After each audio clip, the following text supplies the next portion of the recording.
এবার আপনাদের হরিয়ানার আম্বালা বায়ুসেনা ঘাঁটির ছবি দেখাবো।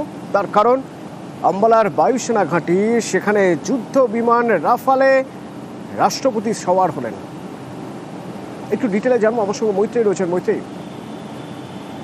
দেখো, অত্যন্ত তাৎপর্যপূর্ণ এবং বলা যেতে পারে হিস্টোরিক।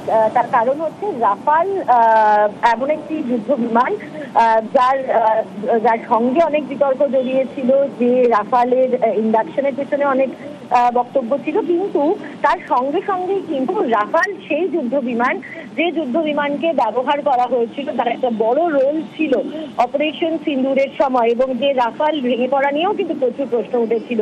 সেই রাফাল আজকে একেবারে সুপ্রিম কমান্ডার, যে কোনো সেনাবাহিনীর সুপ্রিম কমান্ডার, রাষ্ট্রপতি সুপ্রিম কমান্ডার আজকে সেই রাফালে সওয়ার হন। এবং আম্বালা এয়ারবেস থেকে, সেই আম্বালা এয়ারবেস, যে আম্বালা এয়ারবেসও কিন্তু অপারেশন সিন্দুরে একটা বড় ভূমিকা পালন করেছিল, সেখান থেকে রাফাল ফাইটার জেটে তিনি সওয়ার হন। এবং তাকে নিয়ে এর আগে যখন দেখা গিয়েছিল, কিন্তু সুখোই 230 MKI-তে তেজপুরের তিনি, দ্রৌপদী মুর্মু, তিনি সওয়ার হয়েছিলেন, কিন্তু এই প্রথম রাফালে তিনি সওয়ার হলেন। এবং সেখানে বায়ুসেনা প্রধান উপস্থিত ছিলেন, এবং তার সাথে বিমানে বায়ুসেনা প্রধান।